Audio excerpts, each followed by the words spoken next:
Les retours ont été vachement bons sur la vidéo de la R8. Comme vous avez vu au titre à la miniature, aujourd'hui on va voir sa collection. Salut les amis. J'espère que vous allez bien. Aujourd'hui on se retrouve avec Germain, comment tu vas? Ah bah ça va, merci. Bah super, bah au top, écoute. Il n'y a plus de neige aujourd'hui, t'as vu? C'est vrai que quand même la dernière fois ça a été incroyable. Et que merci, autant de neige. Vraiment un microclimat ici, c'est incroyable. On a changé d'ambiance parce que là on n'est pas à ton garage où tu vends des voitures, mais par contre où tu fais de la mécanique et de la carrosserie. Effectivement, ouais. On a une partie, une antenne où on prépare tous nos véhicules, mécanique et carrosserie, pour jamais le servi que par soi-même, tu Oui, sais c'est bien. vrai. Et en fait, l'avantage, c'est qu'ici, on peut maîtriser la prépa complète, le nettoyage, la méca, la carrosserie, les contrôles techniques, on fait tout. Et du coup, ça, c'est super. Parlant de maîtrise, le but de la vidéo, c'est quand même aussi de vous montrer ta collection de voitures, et aussi un peu ce que tu as en stock et que tu nous parles un peu des voitures. Que toi, on le rappelle, tu as été vice-champion d'Europe de rallye, Ouais. champion de France de rallye. Ouais. Donc, ce qui est maîtrise, t'en connais un petit sujet quand même. Bon, après, j'aime bien toujours rester modeste, mais effectivement, une auto, ça me plaît beaucoup. J'ai appris très jeune à pouvoir connaître un peu le centre de gravité et arriver à jouer avec. Et c'est vrai qu'aujourd'hui, ben, même si j'ai arrêté les rallyes il y a quelques temps, j'adore jouer en fait. Pour moi, c'est un jeu. Il me fait rire parce qu'il me dit modeste, tu vas voir le nombre de cadres de rallye qu'il y a. Et les Ça, trophées. par contre, là-dessus, voilà, les trophées, mais les plaques, tu sais. À partir du moment où tu aurais 1 million d'euros, je pourrais en avoir 4 fois plus. Parce qu'en fait, Oui, tous les bon. week-ends, tu peux faire une course si tu veux. On va commencer par l'un de tes premiers véhicules, hein, si on peut appeler ça. Il y a 4 roues et un moteur. Qu'est-ce que c'est? En fait, c'est un sprint car, une sorte de buggy, châssis tubulaire avec un moteur de moto. Il s'avère que c'est un 600 GSX-R, débridé. Ah merde, c'est un moteur GSX-R. Ouais. Débridé en plus, donc Ah ouais. des États-Unis. Ça pousse très fort, ça prend 14 500 tours minute dans les oreilles, parce que le moteur est juste là, donc Ouais. quand on conduit. Une tuerie à piloter, clairement, et surtout que c'est pas si facile que ça, et c'est ce qu'on aime. Moi, j'ai quand même un truc à dire, c'est que les pilotes de rallye, vous êtes complètement barrés. Je pense qu'il doit y avoir un problème quelque part dans le cerveau à la naissance, je sais pas, quelque chose. Parce que pour conduire une voiture de rallye, il faut être chaud. Mais pour conduire ça, en plus que tu viens de me dire hein, qu'il y a un moteur GSX-R, le moteur est derrière toi, ça va être un enfer à conduire. Moi, même pas, je mets les pieds là-dedans. C'est pas facile. Vraiment, c'est ce qui est compliqué en fait, c'est qu'il n'y a pas de différentiel. C'est un peu comme un karting, sauf que c'est beaucoup plus large et les deux roues arrière tournent à la même vitesse. Si tu n'arrives pas à faire un transfert de masse et à le faire pivoter avec les pédales et un tout petit peu le volant, mais en fait, t'es cuit quoi. Tu t'arrives jamais à tourner, tu fais des sous-virages tout le temps. Et en fait, l'idée, c'est d'arriver à jouer avec, arriver à le mettre légèrement en dérive et arriver à faire de grandes glisses. Une fois que c'est parti, après c'est que du bonheur. Tu sais pourquoi je rigole? Parce qu'en fait, quand tu racontes une histoire d'automobile, quand tu parles d'une voiture, sans cesse en train d'imiter, ça me fait mourir de rire parce que c'est dans les gènes. Non mais c'est génial, mais t'es dedans en fait. Toi, tu racontes une histoire, t'es dedans. T'es là. Et le truc est pas démarré, mais t'es dedans quand même. Quoi. Tu veux le bruit que ça fait, c'est fabuleux. Ah oui, par contre, oui, je pense que ça va faire un son Ça fait un fou, bruit quoi. comme une moto, mais c'est l'échappement encore plus libre et c'est fabuleux quoi. Clairement. Bon là, c'est un premier véhicule.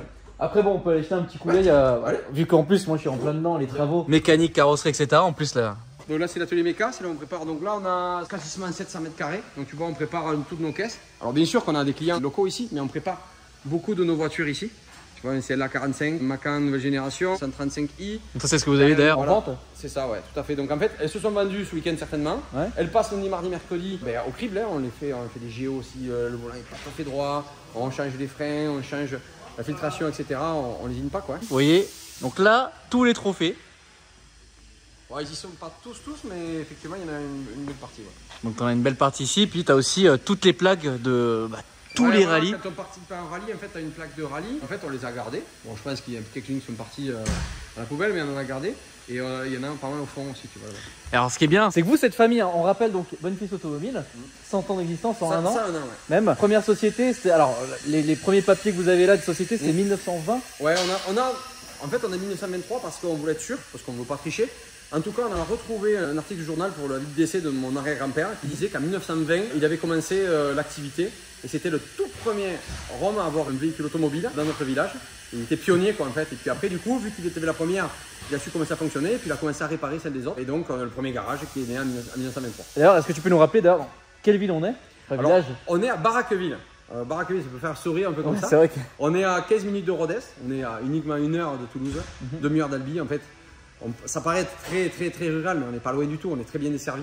Et c'est pour ça qu'il y a pas mal de gens qui viennent nous acheter des voitures, même d'un petit peu loin. Chose intéressante, donc c'est vraiment de père en fils, de arrière-grand-père même à fils. Hein. Et donc ton père, qui d'ailleurs bosse toujours ici, ici d'ailleurs, faisait aussi du rallye. Ouais, mon père il a été très doué, il a été nominé Sport Échappement à 2 reprises. Et moi aussi d'ailleurs, c'est pas la petite histoire. Échappement, le magazine, hein, en fait, ils avaient nominé chaque fois des espoirs.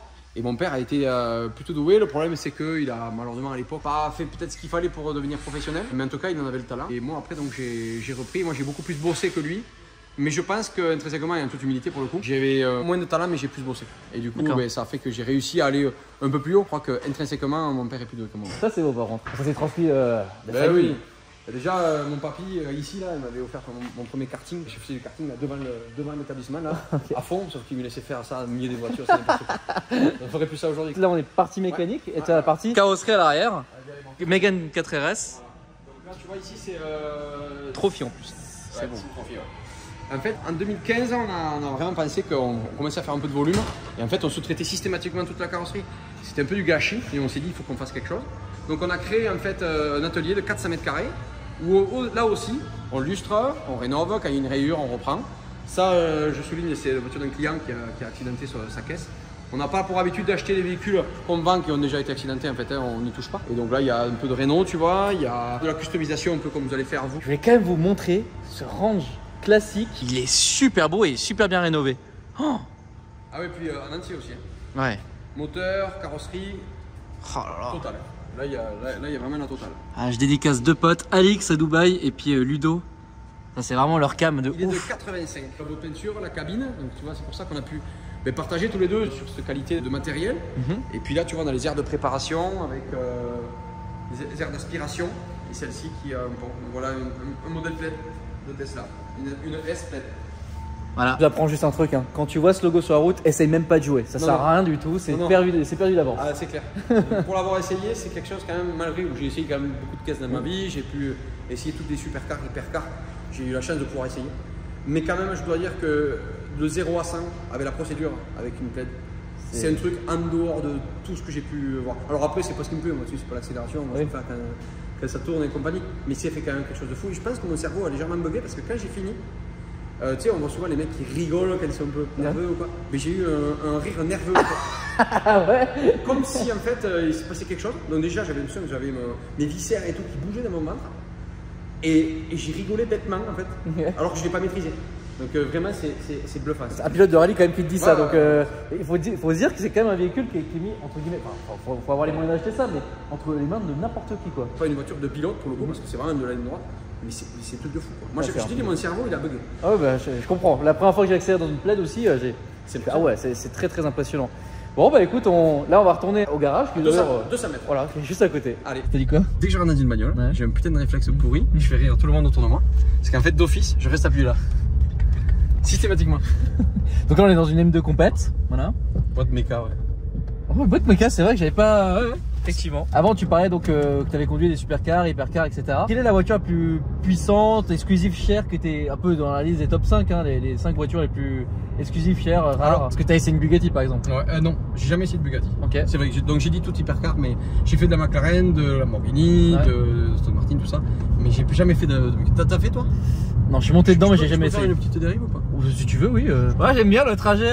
Il est cool le trajet entre la. Je sais pas si c'est très corporate ça. Si, bon, bah. Si. Après, si je fais chez moi, j'ai le droit. Oui. Oh putain! Ça c'est ok. On est pas sur le public. Ouais, t'as une bonne manière de rentrer chez toi. Ouais, c'est ça. Bah, c'est chez lui, sans t'es appris, il fait ce qu'il veut. J'ai une petite anecdote. Vas-y. Mon papa rentrait tous les jours au câble chez lui. Ouais. Avec n'importe quelle bagnole qu'il avait, il rentrait au câble. Ah ouais? Sauf que ça a créé une petite ornière un jour. Ouais. Et ma mère qui était dehors, qui l'attendait, et qui faisait autre chose, hein, elle arrive et en fait mon père est arrivé avec, c'était vieux, avec un C15 jaune de la poste. Il tire le câble à C15, il se cale dans l'ornière et il a fait 2 tonneaux avec le C15. Mais non! Ah si. Ma mère elle était dépitée. Mais déjà, il y a tellement de questions. Pourquoi il est en C15 de la poste? Mais là, si tu veux, à l'époque, mon père il roulait aussi, il était un mécanicien. Je sais pas qu'est-ce qu'il avait ce C15, je sais rien, tu vois, j'étais pas là pour. Ouais. Mais bon, en tout cas, mon père il avait tendance à, tu vois, à rouler toujours. À l'époque, il roulait toujours à fond, quoi. Okay. Donc un câble, c'était monnaie courante, quoi. Ouais, c'est normal, quoi. Et sauf que ce jour-là, ça s'est mal passé, quoi. Ah merde. Un peu trop d'amplitude de C15. T'es complètement barré, mais j'aime ça. Après cette petite arrivée en glisse, finalement tu n'as pas répondu à la question des véhicules très exclusifs que tu as pu conduire. Bon, je triche un peu parce qu'il est sorti à la série mais qui a été après préparé. J'ai eu la chance un jour de conduire une GT3 RS, plus récente c'était une 991 phase 2, en GT+, donc en voiture de course, avec une boîte séquentielle. Avec le gros moteur 4 litres, c'est bluffant. Oh, ça, franchement... parce que c'est difficile à conduire. Avec le sac à dos derrière, arrive à faire pivoter l'avant et tout, c'était chaud. Mais il y a une puissance et un châssis. Et en fait, on croit tous qu'une Porsche, ça survit énormément. Mais en fait, il y a des pneus tellement larges, des gommards tellement larges et une cinématique tellement bien étudiée qu'en fait, ça motorise beaucoup.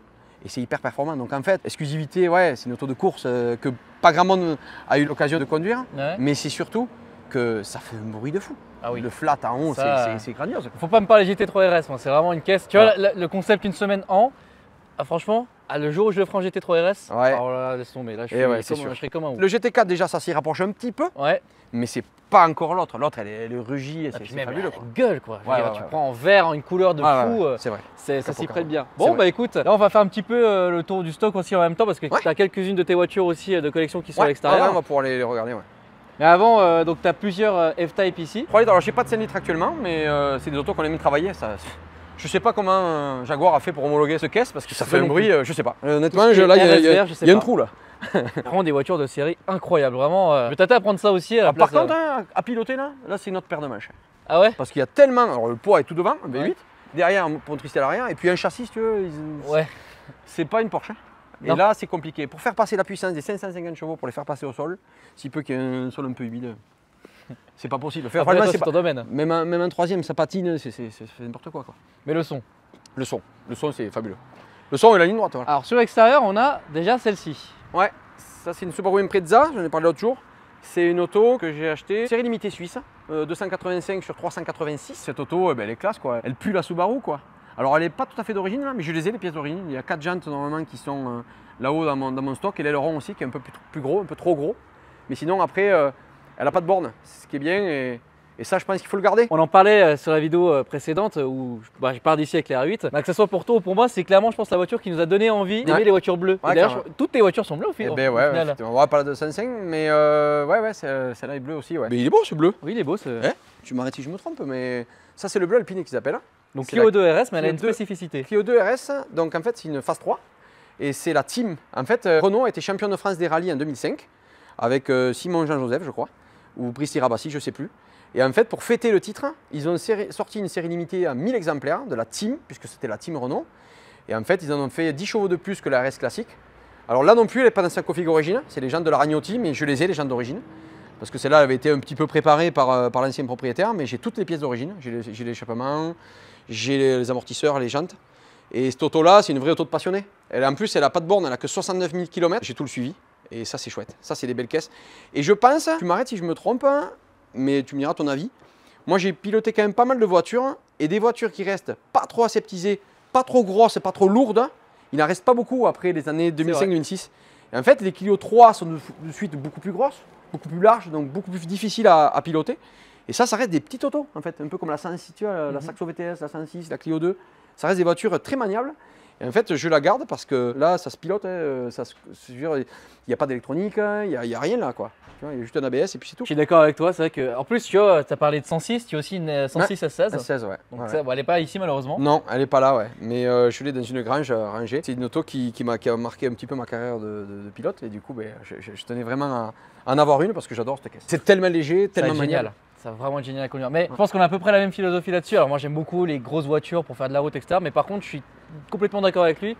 Là où j'ai pris le plus de plaisir dans ma vie sur la route, c'est Caterham. C'est toutes des caisses comme ça. Voilà, c'est des caisses légères qui vivent, quoi. Tu vois, c'est vivant, c'est vif, ça répond. Tu vois, c'est des voitures qui téléphonent, quoi. Tu vois. Les autres, le problème c'est qu'aujourd'hui c'est lourd. Et quand c'est lourd, c'est beaucoup plus difficile de mettre une auto en appui du train arrière avec une auto qui fait 1 tonne 3, 1 tonne 4. Ces petites autos-là, tu la mets en glisse et elle te parle, tu vois. Je sais pas, c'est comme si tu avais un toucher de volant où en fait tu donnes une consigne au volant et l'auto elle te répond directement, tu sais où t'en es, quoi. Après moi j'ai pas ton expérience et ton vécu en termes automobile, très loin de là. Moi je suis de très loin pas du tout un pilote, attention, j'ai pas du tout la prétention de dire quoi que ce soit là-dessus à ce niveau-là. Maintenant, j'essaye beaucoup de voitures. À mon sens, là où j'ai pris le plus de plaisir, c'est véhicule léger, petit gabarit. Et justement, on va arriver sur un véhicule qui se prête complètement à ça. Et d'ailleurs, en parlant de prêter, il se peut qu'il y ait une semaine avec ça, vous allez voir. Tadam! Donc là, on va arriver sur la pièce principale que vous avez déjà vue sur la vidéo avec la R8. Je parlais de légèreté et l'une des meilleures caisses. Alors vraiment, j'ai vraiment hâte d'avoir ton avis aussi là-dessus. C'est pour moi l'une des meilleures caisses modernes sportives.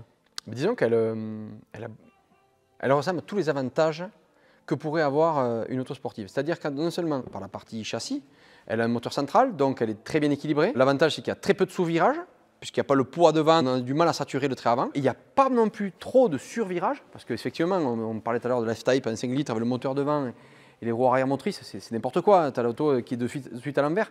Là, en fait, le moteur, il est axé juste sur l'avant des roues arrière.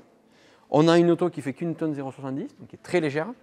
Donc en fait, on peut la positionner en glisse un peu comme une track avant et réaccélérer un peu comme une propulsion. Donc on ne se trouve jamais en train de saturer ni le trait avant ni le trait arrière. Et c'est le pied, quoi.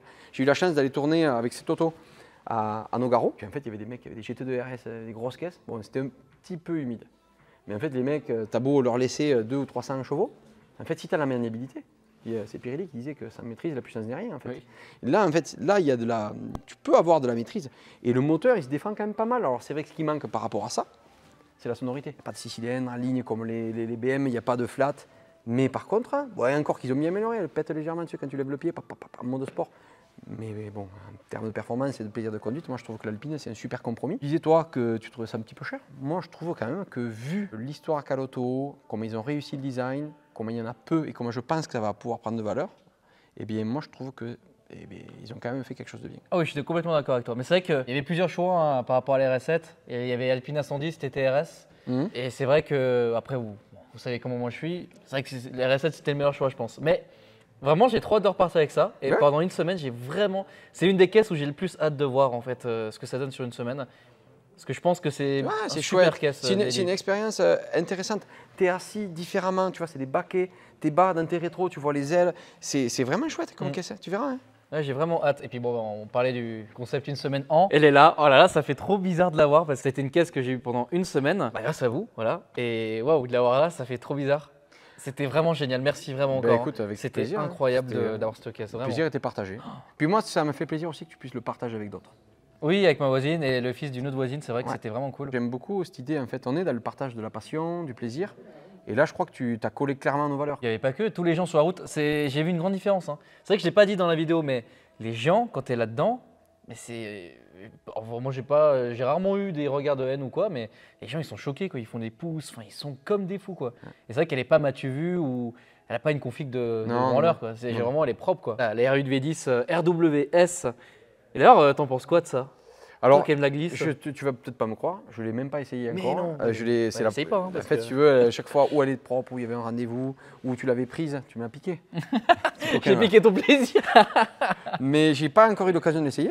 J'espère que je vais pouvoir le faire là pour voir un peu ce que ça donne, en agrément de conduite, en performance aussi, pour voir un peu ce que ça peut donner. Bon, c'est vrai, comme tu dis, moi je reste très. Encore une fois modeste, tu sais, quand c'est tout humide et quand tu as des petites routes avec des feuilles et compagnie, tu fais pas n'importe quoi. Hein. Il faut y aller step by step.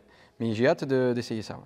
Bah ça a été une folie, franchement. Et en plus, toi qui aimes bien un peu jouer, etc., oui, c'est sûr que les ronds-points, on sait comment ils vont finir. La dernière F-Type, qui a des lignes beaucoup plus féminines, beaucoup plus épurées, rondes, très différentes dans la précédente. On en parlait déjà tout à l'heure, on va pas en parler que ça toute la vidéo, mais le 5 litres, c'est un peu trop exagéré. Moi, je trouve pas. Alors, le bruit, c'est OK. Ouais. Je parle de la puissance, en fait. C'est surmotorisé. Ils ont fait un moteur au-delà du châssis. Tu fais toutes ces vidéos, les fails là, que tu vois, tu sais, les mecs qui accélèrent d'un coup et qui se font un placard. Raquette, mais en fait, là, c'est le coup de raquette assuré. Si tu déconnectes, c'est mort. Si tu sais pas faire, là, tu te fous. C'est surmotorisé. Et du coup, tu penses quoi des Mustangs? Parce qu'il y a beaucoup de vidéos de Mustangs qui se plantent comme ça. Alors ouais, les mecs, ils y mettent la gouache, il y a beaucoup de couples. C'est des V8, il y a énormément de couples, donc tout arrive d'un coup. Puis une fois que ça relève un peu, ça garde un peu d'inertie sur les roues. Et les mecs, ils se foutent d'écart. Bon, moi, perso, je suis pas hyper fan de Mustang. Trop lourd. Pour le coup, c'est diamétralement opposé à l'Alpine. C'est vrai. C'est trop lourd. Trop lourd, trop de poids, trop pâteau et pas assez dynamique. Bon, après, c'est une GT, c'est fait pour cruiser, quoi. Voilà, c'est tout à fait. Ouais.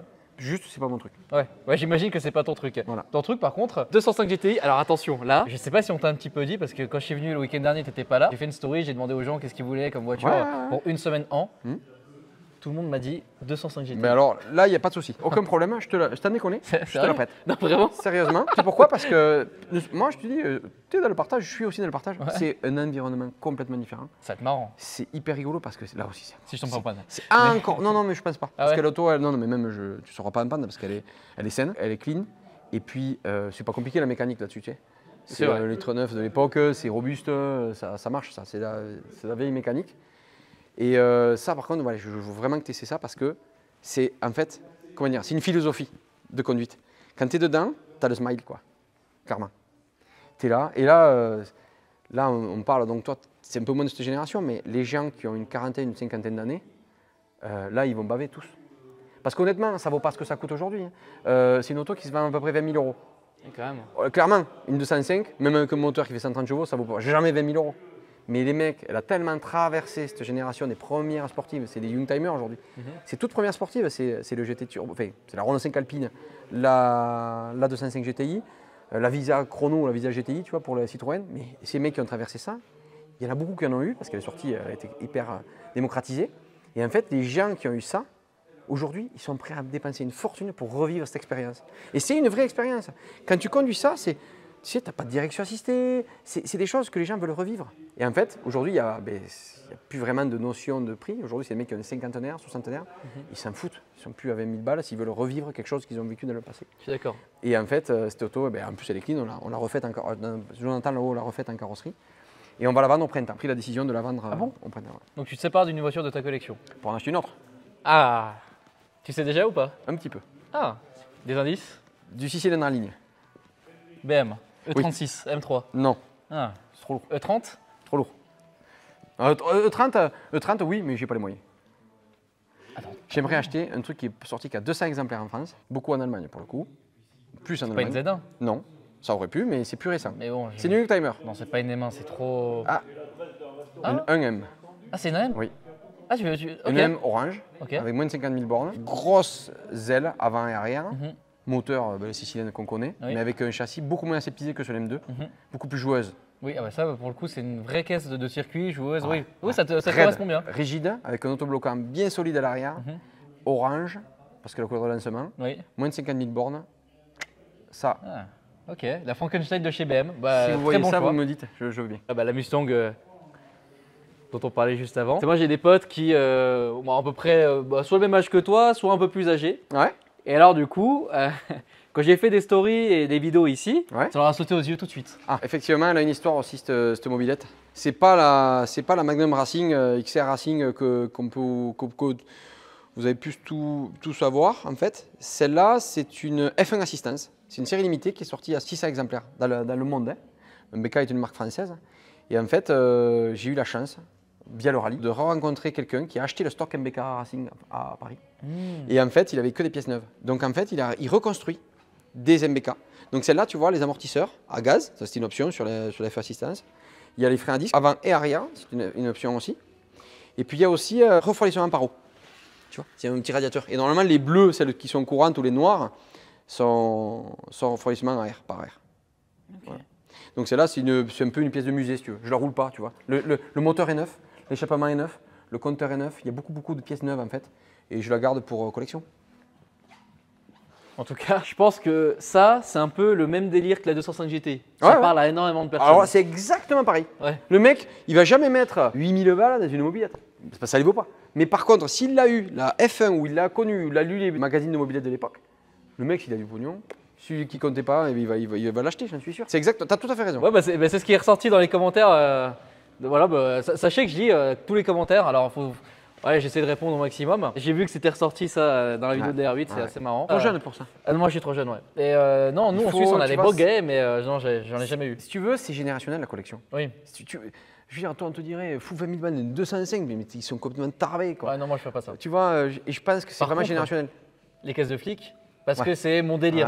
Parce que les jeux vidéo, les machins. En fait, on a chacun nos. Et oui. Et oui. Et moi, malheureusement, je te filerai pas grand chose. Hein. Ah bah parce oui, que non. Moi, si tu veux, c'est pas vraiment mon truc. Oui, donc c'est pour ça qu'en fait, si tu arrives à cibler la personne, à l'âge, quand il va l'avoir, ou quand il aura du pognon, quand il a connu ça, quand ça ressemble au truc et tout, tu peux vraiment faire de bonnes affaires. Tu vois ma caisse de flic là? Oui. Tu sais combien il y en a certaines qui se vendent en France homologuées? Tu vas accabler. Tu penses que ça vaut combien ça? Ouais. Aux États-Unis et puis ici? J'aurais vraiment beaucoup de mal à dire plus de 5 chiffres. Pas plus de 10 000 euros. Ok, pas plus de 10 000 euros homologués en France. Ouais. Ah ouais, c'est vrai que l'importation coûte cher, mais. T'en as certaines qui se vendent à 20-25 000 balles maintenant. Ouais. C'est le prix neuf, 25 000 dollars d'ailleurs à l'époque. Tu sais, tu es plus jeune que moi parce que moi, je vois encore la vieille, tu sais, la noire et blanche, Ouais. plus carrée, tu sais, sans les feux ronds derrière. Ah bah c'est ça, c'est une Crown Victoria Je sais, ou je sais. des plus vieux modèles, ouais, Voilà, du coup. Ouais. parce que je suis plus Ou des âgé que Impala, etc. c'est marrant, ou des Caprice, enfin bref. Et là, on va arriver sur tes deux pièces un peu finales. Alors, avant de les montrer, et d'ailleurs, on va les filmer de manière indépendante, qu'est-ce que tu as d'autre? Donc, tu as la 16S aussi qui n'est pas ici. Dans la 106 16S, effectivement, qui n'est pas là. 11 ou 12 Barchetta. Ouais. Fiat Barchetta. C'est vrai qu'on ne les a pas filmés à carrosserie, mais oui. J'ai 12 Barchetta qu'on met un véhicule de près, mais qui c'est très rigolo. On fait des sorties d'entreprise, on se régale, on se marre. Une moto aussi, un R1100S qui est neuf, qui a 3000 bornes, alors qu'elle est de 2,98, tu vois, de moto de collection. C'est tout. Ouais. Je pense qu'il faut, à mon avis, il ne faut pas mettre tous les œufs dans le même panier. On ne sait pas de quoi demain sera fait, s'il est interdit de rouler avec des vieilles voitures, j'en sais rien. Moi, j'aime bien essayer de diversifier un petit peu. Un peu de moto, mobilette, voiture. J'avoue que là, c'est le top. Bon, on va finir là-dessus. Dire que tu es quand même piqué voiture de rallye et Subaru. Ouais, ben oui. Mon père, quand je suis né, a commencé juste les rallyes. Et en fait, j'ai baigné dedans toute ma jeunesse. Et j'ai toujours rêvé de faire au moins un rallye de ma vie. Donc je suivais tout. Je ne loupais jamais un automoto quand j'étais gamin. Je lisais tous les rallyes magazines, échappement, tout ce que tu veux. Les sports auto, je lisais tout. Et par contre, du coup, j'ai une culture rallyistique assez importante, puisque c'était ma grande passion. À l'époque, j'aurais tout fait pour faire un rallye. Bernard Chirac pourrait m'en vouloir un petit peu. Je raflais toutes les pièces jaunes de mes grands-parents et je les mettais dans un gros tube. Et en fait, un jour, j'ai été à la banque, j'ai ramené toutes les pièces jaunes et j'ai dit ça, c'est pour les rallyes. C'était le début un peu, tu vois, mais j'avais encore que 9 ou 10 ans, tu vois, et j'ai essayé de mettre tout mon pognon de côté. Mes copains achetaient des sodas et des bonbons, moi, j'achetais rien du tout. Je mettais tout l'argent pour faire au moins un rallye de ma vie, tu vois, j'étais piqué, quoi. C'était cuit. À partir de là, c'était cuit. Mais l'histoire elle est jolie parce qu'au final, tu as reçu des titres, t'en as fait ton métier fut un temps dans ta vie, c'est dingue. Je pense que quand il y a beaucoup d'enthousiasme, tu arrives à soulever des montagnes. Oui, clairement. Et en fait, moi, c'était la preuve là. J'étais pas. Bien sûr que je suis un peu prédisposé parce que mon papa, avec un garage automobile, même s'il m'a toujours dit démerde-toi, même si effectivement je suis né dans cet environnement, j'avais tellement envie d'y arriver, tellement envie de au moins faire un rallye. Je te dis, j'ai soulevé des montagnes. Et après, quand j'ai eu fait un rallye, j'ai voulu me mettre un peu plus haut, quoi. J'ai dit, mais maintenant que j'ai fait un rallye, j'aimerais pouvoir participer à une formule de promotion, une coupe où tu as tous la même voiture. Il n'y a pas de tricherie. Tu es 50 au départ et tu as la même voiture. Tout le monde a exactement la même. Et là, tu peux pas. Tout se passe entre le siège et le volant. Et du coup, tu peux juste modifier la pression des pneus et la hauteur des caisses. Et du coup, qu'est-ce qui s'est passé? Et du coup, j'ai réussi à gagner ma formule de promotion, ce qui m'a permis d'être du coup pilote d'usine. Bien joué. Et après, quand j'étais pilote d'usine, j'ai dit, maintenant, il serait bien d'aller faire un peu d'international. Et après, voilà, j'ai eu un gros crash. Je me suis fracturé une vertèbre, j'ai failli être paralysé. J'étais à 2 doigts d'être paralysé. Et là, ça m'a bien calmé.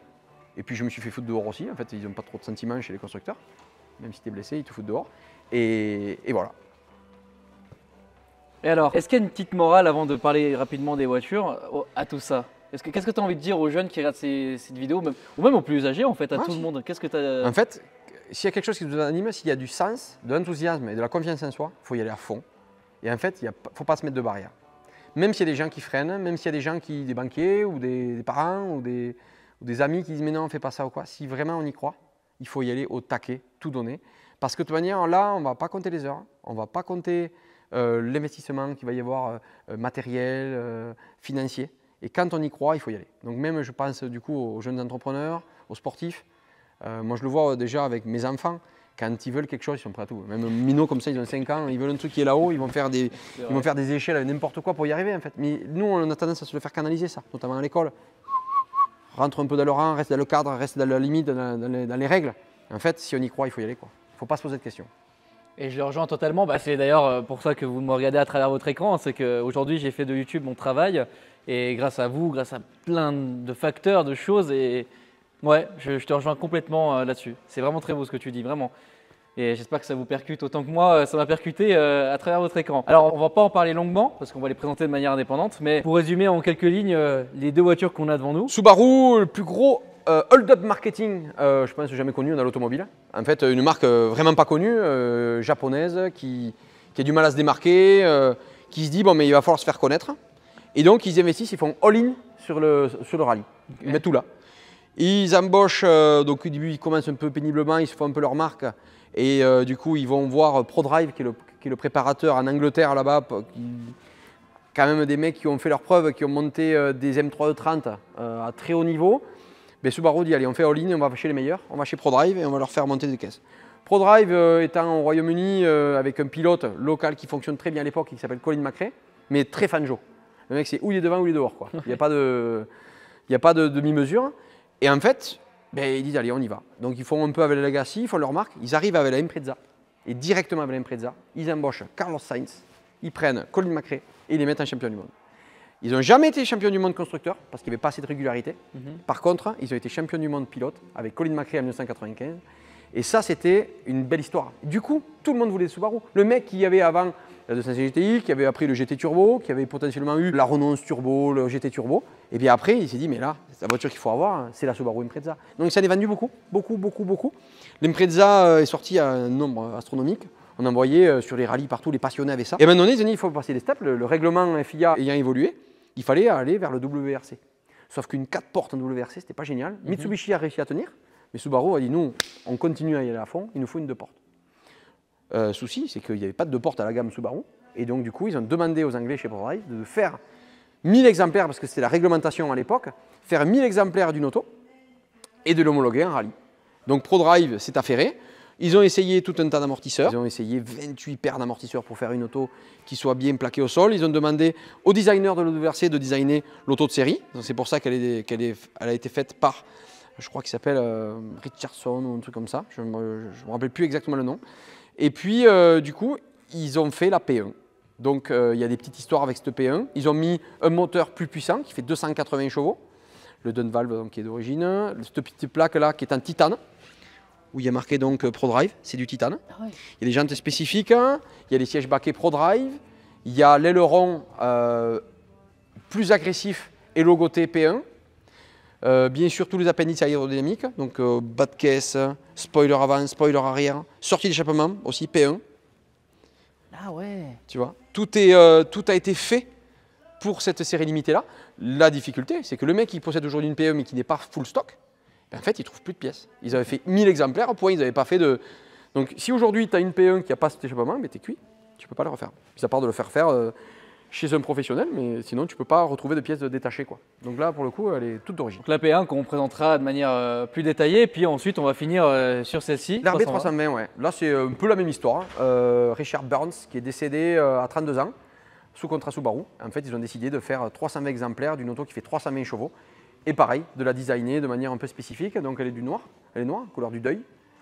Et donc avec les étriers or, avec des petits appendices aérodynamiques qu'il n'y a pas sur les autres, notamment ce petit aileron à l'arrière.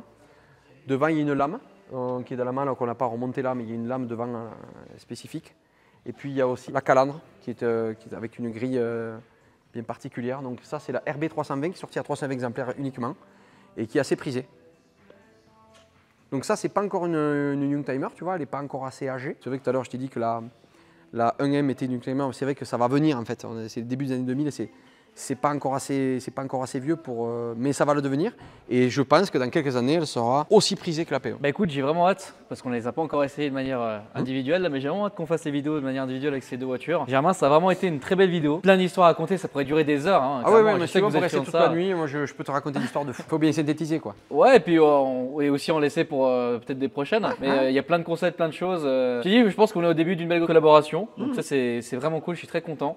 Et puis on te retrouve bientôt avec l'une de ces deux voitures et d'autres vidéos, l'Alpine, etc. Mais n'hésitez pas à nous dire en commentaire ce que vous souhaitez avoir comme info, si vous souhaitez que…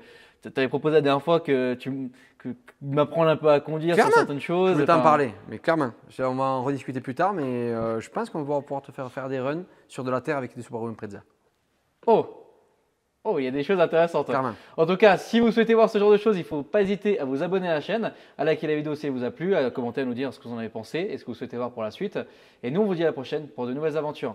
Germain, encore un grand merci. Tous tes réseaux sont dans la description. Écoute, merci à toi. Hein. Merci à toi de t'avoir connu consacre. C'est fabuleux. On est très contents. Nous. On est hyper passionnés, tu sais, donc ça nous plaît beaucoup. C'est vrai. Bon, bah, nous, on vous dit à la prochaine pour de nouvelles aventures. Salut.